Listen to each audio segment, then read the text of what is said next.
Impact inavouable.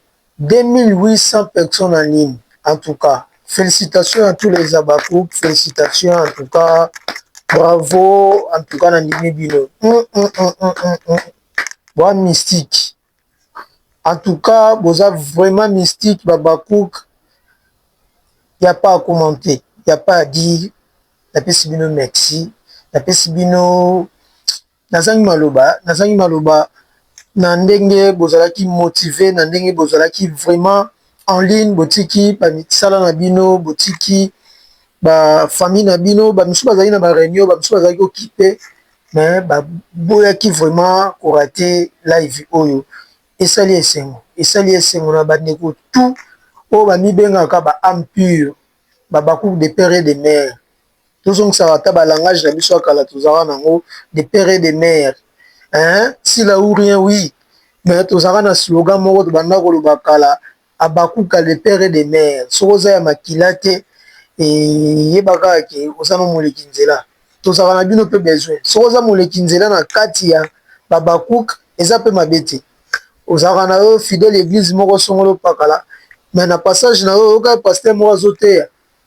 Olandaki pasteur moko boye mam sila oteya. Osepelaki, otelamaki pe na film oyo. Impact inavouable, deuxième saison, Maramuzande A. Namoni ba film mususu ekoi, ba film ebele ya batu. En tout cas, bande oboka ngabisaka. YouTube ezo beba na minute oyo. Pas question de distraction, bande ko tout bakota na buso, bakota na distraction. Si la mettre bino à genoux. Si la vraiment lelo à comprendre que asa vraiment au capi ya solo. Boyebi au capi azali animal oyo. Azaka un peu rare. Balobi beaucoup plus na Amazon, donc au monde, soit na Congo RDC. Et voilà, merci beaucoup.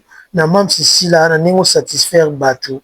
Na film oyo kitoko premier épisode na autre bengi Impact inavouable saison 2. Biso tout obaki tokozala scotché na Clé Média Télévision et siko tonto Irana lobaki malgré ba divergence, malgré mon pépé, malgré nyonso tokozala wana mpona kosala analyse ya film. Merci na bino nyonso bozozela pena tonto Irana na analyse oyo. Je crois ça fait au moins 5 minutes passé oyo toto la film biso nyonso. J'étais déjà prêt. Mandoko ezali déjà prêt.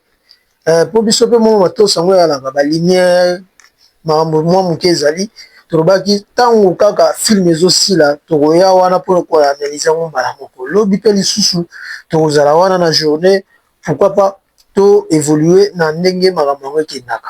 Nasepelaki lelo vraiment après live oyo naya kokommente naya kopanza lisusu nteke elongo na bandeko oyo balandaka tonto Irano le tonto les Abakouk napesaka pe mingi bino bamerci na komona mama Zozo na Inde, mama Elimbisi hymne national, mama Belforine napesi yo mbote mingi la tigresse na bapartage ozokota likambo na ngai nga mpe naza reconnaissant epai na yo nabosani te mama Claudine Inès na niveau ya États-Unis, mama Claudine mama ya bana Abakuka tongo bavrai Abakouk lelo base présente na live natalaki liste nasali même capture nazwaki mpena enregistrement na ngai natiaki na koposte yango soit na kodifusele bino bomona nani oyo azalaki to nani azalaki te. Oh, je suis Abakouk mais te soko tia mais na yo kangaka bisaka kende makambo wana si toleka toza suna tante ya ba je suis Abakouk mais non film etant que ezokota mbala moko et puis na kosenga na eloko moko na mams to continue kaka na ba live oyo to continue toujours na ba épisode oyo koya tozalaka nango kaka boye toyebanaka nani aza vrai ou faux. Boye neti okende nango ekopermettre mpe babétise badistraction na bafaux matière ezwa place te po motu to koyeba ke à partir ya telle heure tokozala connecte biso nyonso oya na live na yo epola oya soki nzambe moko bakabwani na satana lisusu totala bino te tozala su te mpona kokotaka na bavie privé ya bato nalobi yango na bandeli bosulinye bokatelanga yango na TikTok bato baya kokotaka na bavie privé ya bato tokozwa lisusu temps wana te temps film ezokota soki okokota na vie privé ya motu sala yango na ba heure oyo oyebi ke SB kobwaka te mpo na heure oyo biso tu toyebaki ke 17h30 au plus tard 18h30 na niveau ya Europe bato tu bazalaki connecté na SB mpona kolanda mama malonga ale yo oyaka siko na fo matière na yo tya soki libaya na yo bakolambela yango te di merci lisusu na maman Françoise, maman Bobette na bo sanité à Bakuka Solo et maman Justine Kitoko notre mémé voilà maman na biso maman ya Badoriano maman ya bana oyo babotami sika koko na bango donc toza wana biso tout mpona kolanda mais na kolongo ya manette mpona respect ya public oyo baolanda tonto yekano eza habitué te tozalaka toujours na manette mais miso mpe dérangeaka yango bomonaka un mot toyaka nango boye tolandi biso nyonso deuxième épisode premier épisode pardon ya deuxième saison toprécisaka mpo bato mosusu baza sika na filme oyo impact inavouable ebandi sikoyo te mpona koprécise impact inavouable ebandaki depuis saison 1 tobandaki oyo na saison 1 si je ne me trompe pas ezalaki déjà na mois de septembre tobandaki oyo depuis mois de septembre alors toza na mois d'octobre oyo bato mosusu peut-être bakomona ngo film ya sika torapele na bino ke film oyo ebandaki depuis mois de septembre oyo tokoti eza deuxième saison oyo peut-être ndeko moko oluka baexplication ebele na kosala bino mwa retro moke ya rapide mpo ozala na fil d'idée po ntango ozotala deuxième saison ozongazonga mpenza mingi te bando kotunatuna bato mingi te esaka mpe mwa dérangement sikoyo bongo grâce sikoyo okobanda koderange bato baza concentré eloko mpena na ngai beta sete ya mwana pourtant toza na live biso nyonso awa moto akozwa te akotuna moninga ata mbote ata bonjour awa aza te toza sense ya koyoka nini oyo ezoleka makambo nini ekoya alors bato baza connecté te oyo bazwaki peut-être retard ou chance wana te kolanda première saison toyebaki grâce fit azalaki mwasi ya omar akufa di ya bapacte bakendaki kosigne epai ya marabu oyo azalaka ndeko na biso oxygène alors en tant que nganga ndenge apesaka condition basacrifiaka mwana na bango mpe akufa grâce ndenge aza wana akoki kosimba mwana te parce que seno bacondition grâce asacrifia mabota na ye omar azalaka mobali na ye akufa mwana ya mama makambo omar nalobi bien mwana ya mama makambo et mama makambo elle est encore en vie donc grâce oyo azovivre bonheur toyebi biso tout na bato bazwaki chance ya kolanda grâce akendaki mpe na ndenge na ye di ya souffrance oyo boyebi badémarche basalaki ensemble na omari wazaki molongali na ye mobali na ye ya kozwa kisi mpo basan sortir mpo difficulté elekaki makasi alors bacondition nganga apesaki bango mibale atake mwasi na mobali ezalaki basakrifie mwana mpo bazwa bonheur ntango omari basakrifie mwana mpo na bonheur omari akomi na susi kozala na mwana na mokili na vie nde akendaki kozwa deuxième femme oyo tomoni Naomi Lokwa oyo azaki beaucoup plus na intérêt ou soit na affection to na bolingo mingi ya mama na Omar. Mama na Omar eza mama makambo ndalingaki Naomi Lokwa parce que Naomi Lokwa azwaki opumba azwaki zemi grâce fita oyo ayebi te tina ya bokilo na azobota na ndako mama azotia pression kibengana ye alingi nde mwana oyo aza na zemi. Donc c'est ça l'histoire oyo ezalaki na première saison. Lelo ba bonheur ko tozomona na grâce, ça veut dire que grâce à yaki pe ko retourner pas nganga, ça veut dire ko retourner pas marabout ou ezaki papa oxygène pas pese ba condition, c'est lo ba condition pesa ki alobi faut sacrifier moto moko ça très cher na vie na yo ndenge passer ngaka bango être cher tango bazaki yena Omar mobali na ye être cher ezaki mwana moko parce que ndenge toyebi na histoire ndenge toyokaka nganga tondoki asengaka kaka eloko eza ya mutuya na vie ya moto eloko ya mutuya oyo ayaki mpe kosenga na kasi ezalaki kaka mobali oyo bazalaka na ye ndako moko oyo ezalaki Omar yango moni Omar akufaki parce que mwasi mpe sacrifiaki ye donc c'est ça l'histoire na bandeko bazwi chance peut-être ya komaîtriser film oyo kitoko totala yango avec beaucoup d'attention tozwa vraiment temps ya koconcentrer ya koconsommer film na biso comme il faut et parce que on peut être peut-être quelque part perdu, mais surtout dans la maîtrise de la première saison, on peut recommander dans des commandes. Si on a des difficultés, dans la première saison, consommer première saison, Mobimba, dans la 24 heures peut-être au Loba, Mobimba, vraiment, surtout dans des groupes, beaucoup plus na wifi, au bazar Mikina Poto, même en Afrique, na Congo, au rose appel en méga na yo, les Tobengaka, également na Kin. Oche nega na yo otali ba épisode na yo pour kota na musindo ndenge na lobaki ya film tokoki kozala jamais awa liboso na bino ko commenter film ko sala analyse ya film surtout maîtriser film yango bien te il fait nécessairement ko kota na musisa ya histoire poto et permettre biso to partager leçon oyo ensemble na bino tozoya kobeta lisolo comme histoire kaka te mais tozoya ko partager leçon ndenge na lobi ensemble na babota na bato baza ba victime ya lisolo oyo toyeba qu'est-ce qu'il faut et toko s'en sortir ndenge nini na likambo oyo. Voilà, merci beaucoup na réalisation oyo simbamaki na Arnaud Moukela et félicitations encore une fois. Nous avons toujours Soda Mbodi Nabengaka Soda Makasi osala musala no très bien.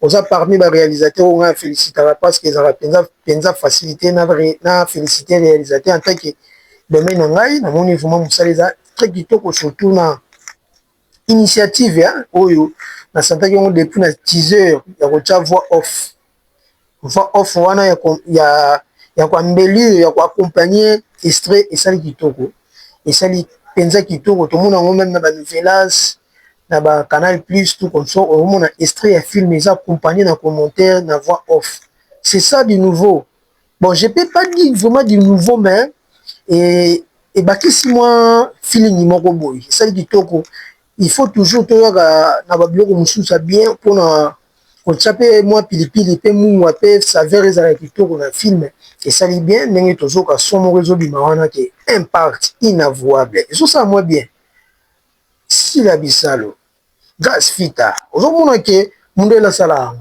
na film mindele to santa biso lokwa to mona misana biso zaka di temps to couvrir mine na temps ya mona ka réalisation na biso zaka un peu pauvre parce que beaucoup plus de courrier na temps même ba montage na biso ya on a fait starabande on a biso to lo barape quelque part tout est na bango rigueur te soit na gochanga mo pe na kati bote na rapé biso rigueur te parce que j'ai fait partie des réalisateurs na makambo mususu mona comme derrière et ça a dit peut-être temps bon moni bino moko deuxième saison tozwaki déjà postage na ngo ya tournage kaka semaine passée awa lelo semaine oyo tozana ngo déjà dimanche tozana ngo déjà premier épisode ça qui veut dire que tant où tournage est là que plus tard bah jeudi vendredi et ça permet de teaser quota et puis le dimanche à l'auto j'ai déjà prévu donc ça veut dire que moussa les autres salles trop rapide et pour nous satisfaire na biso au tozali comme ba fanatique na biso au tozali ba consommateur. Merci beaucoup encore une fois à Mam Cécile et surtout la contribution na yo moko lobi cette fois-ci faut tellement et ça dit bien. Et ça dit bien makasi bato tout basa l'échange toko bengo échange moko invisible to solo na sila metro muna nati po mingi bakanisaki sila koya na nzoto sila koya na molimo te me akoya na nzoto pena tokuta ni boye po to solo la te mam sa muta basangisa bongo te esa nini tete to solo metro muna nati saka lokwa na kati ya prison saka lokwa na kati ya prison to solo ta na phone to chatte ba téléphone boye au lieu peut-être to sankana mingi to mesana poko mesana pe yango bebisela pe ba chroniqueur musala yango bebisela ba comédien musala et voilà tout que non bon tout le bon bien ba chroniqueur pe mususu musala ebeba di ya ba comédien pe mingi musala ebeba di ya ba chroniqueur donc si là asa censé à dialoguer à partager na public na ye ça peut-être azala visible. Ça peut-être invisible. Il n'est pas recommandé, elle n'est pas plutôt recommandée. La visible na ba échange. Tu comprends le logo bien. Selon ma pensée nanga, selon compréhension nanga, j'avais déjà compris que tendance batu bazoni nga ba yela ngo on me si la komesana batu na komona na ko solo la te. Aosa ngobongo te. Aosa ngobongo te même si aza artiste, aza star, aza moto aza neto lobaka leader d'opinion na kosango pe na buntaba te pe comme d'échange si la loba ekutu boye te ezala ya bongo te commentaire oui elle peut répondre mais elle n'est pas obligée à répondre mais le qu'on a une initiative il y a ça les échanges pour éviter encore une fois il faut souligner beaucoup de bêtises beaucoup permettre ngana zon ça matalatala nanga parce que lumière ba lumière ezo frapper mon makasi. Donc, pour éviter beaucoup de bêtises, moi je crois que si la Yemoko, l'initiative a joué, et qu'on arrête, et qu'on arrêter beaucoup d'hémorragie oyo ezokota mingi na ngambo ya babakouk dit bacommunicateur dit bafanatique tout ça et na ye moko je crois na communiqué ezosala bien moto akocontredire yango akozala te. Moi je crois que ekodiminuer aussi to ou soit élévation ya baoyo tobengamaka bacommunicateur parce que chacun a le droit de n'importe quoi sur ci là, mais du moins tant que tout le monde va communiquer officiel il y a si la bisalu, ça diminue directement la fausse information contre ci là. C'est bien, on a le lobby d'appuyer initiative voilà, et ça initiative ya malamu, en tout cas les concernés, c'est tonton qui réfléchit. Selon moi je trouve que c'est mieux. On est peut-être au cours ça m'a rappelé moi mingi pour battre na batu ba comment na bandenge na bango mutu na mutu aza spécial pembe na sila mutu na mutu azora ba information na source na ye na ye ba rappelé ba source na bango za ya libulu soko ya wapi soki source yango ya ndenge nini tozaka convaincu que ma basolo beza solo. Voilà donc s'il faut entrer dans les films, premier épisode tout le monde apparition ndenge na lobaki la fois passée il y a Gesho Ngange et puis Pierron Dobasi, surtout beaucoup plus aussi il faut que Renate moi je jouera bien surtout dans style na loba yango chaque fois que et oza parmi bana baso ba markanga makasi na art na loba yango il faut que Renate façon de jouer na yo c'est très bien, c'est très joli na zana mingi oloba te mais bato bayebi osaka yango bien surtout nous incarné rôle na yo ya domestique grâce à ce thème là que patron na yo et la réflexion na yo malgré comédie parce que tu es bibi surtout à l'époque ezaki ba domestique bazaka ben poli tu es ba film ngo mingi tout à la pétala ngo mingi domestique ne disait ngi kaka mais tout monde façon ndenge il faut pas jouer les à jouer kizengi te à jouer impolité mazo réclamer makambo eza normal. Dans son signe na koloba tango azobaki opesinga 2000 fois madame yango nokokende nango ndako lobi susu na 6h nongo lobi na ya mpona misala madame est-ce que kosifie na transport eza na réflexion mo normale mutu to azoyeba ndenge tozovivre avec 2000 fois mutu akende nango mpo azonga nango transport aza mpe na famille malgré azalaka paye epai na yo il faut au moins maximum ya compréhension mpo lobaka ete natila ya te moi au-delà pour soutenir ye ata na ali na retour. Donc ça veut dire que azo répondre poliment et dans le sens super réflexion normal. Au lieu peut-être tous à qui zengi moko domestique non. Il faut pas traiter tout le monde comme bazo domestique et ça musala o ba musu ba c'est tout fara na mon avis ba laissa ba foyer na bango ba foyer belé c'est tout fara na musala domestique et yo mi benga ke patron mais là musu na poto bon excusez bandeko baza peut-être na ba niveau ya ba Europe na critiquer binoté na titoyer binoté on ça rappelle musala mon roi qui boy mais le gros na poto toyeba te musala nini osalaka tango okomolaka nzela eza nyonso ezaka domestique tango na kolesa bana ba bébé ba musu basaka azo asala ba vidage tout ça ezaka presque ba domestique katoloba mais na ndenge ya théâtre na ndenge ya Congo na ndenge Afrique tomona ngo wa misala moko ndeti ya bato bakomi na suka na vie non. Il y a des gens qui ba nourrir ba famille ba se retrouver na vie dit peut-être ya musala wana donc tout tika rapé ba film ba histoire moko bo traiter ba domestique ko ba tumoko suka ya nzungu ko bi kokota nzungu moko donc yefo aya kaka ya kana no wa lokole o mune lokwa mutu moko bo akozala ke lokote donc na sens wana na ngana me maman compréhension na biso et puis na bandeko baza lésé par rapport à agissement ya Grâce Fita allez-y comprendre que Grâce Fita a eu déjà wana avec beaucoup de douleur. Grâce Fita a perdu des mobiles nae, Grâce Fita a perdu mabota nae, Grâce Fita a perdu mwana nae, Grâce Fita a eu suite nae et vous allez en génialité. Et na robombela yo te ndeko zola na ngai. Soko zaka na mbonga kisi, soko zaka na mbonga mabe, soko yo moko ebi ko zana ba pratique moko bien te.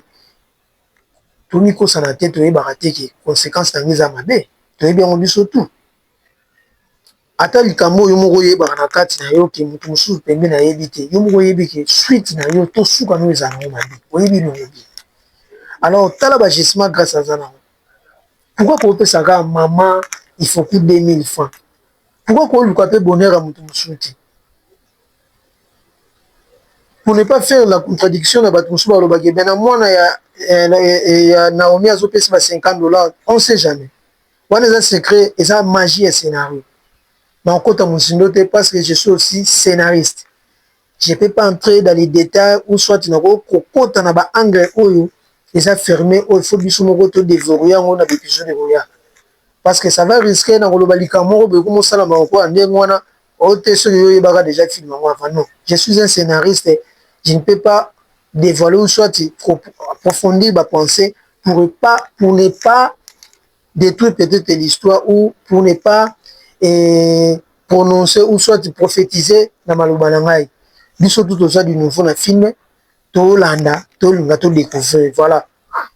Donc j'ai trouvé un peu louche ya komona domestique na yemoko azoboya ko satisfaire comme il faut mais na mona moko mo nzela andimi ko kabele $50 azozwa passe wana ya mona wana tandis que ce sont des questions autres se poser par rapport à l'épisode au total et surtout beaucoup plus na mapele pe na point oyo na nandi maloba na omilo kwa maloba na omilo kwa esepeli singati bande ko so bozonga na partie wana na zui tana nga koyoka parce que na osala analyse ya film et je dirais pas mot à mot mais partie par partie dans un côté na kati ya film parce que je suis aussi artiste to kena bon to lo bango bien na omilo kwa lobi mwana muke betaka mbunda bakolo pe babinaka continuer kaka na ndenge ozoluka boye lobi lo msuye mpo kosunga biso baboti.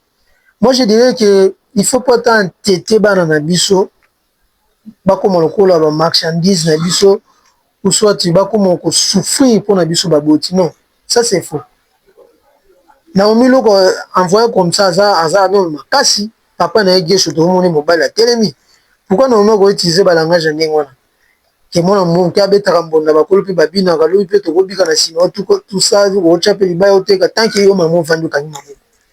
C'est déjà faux. Na bandeko bakozwa ngo na côté positif ya Naomi, moi je dirais il faut pas bokende ngo bongo to pesa faiblesse te na baboti mosusu ke na boti mwana nga kosalisa nga lobi po tokoka yango mingi bongo oyo nde moto akokunda nga lobi non na mundele eza bongo te ou soit ma famille mosusu eza bongo te ezo dépendre na compréhension ya moto. Moi je dirais que ntango boti mwana yeba ke en tant que papa to maman en tant que père to parent il faut la responsabilité comme il faut malgré faiblesse malgré kozanga eyaka na vie mais tolatisa yango fardeau na bana te et pour moi naza courageuse to courageux ya kobima na nzela yo komolobaki lobi yo mpo kobeta mbunda. Donc de ce côté là déjà Naomi je suis pas d'accord avec toi et prochainement peut-être nayebi te na séquence koya reprouver le contraire.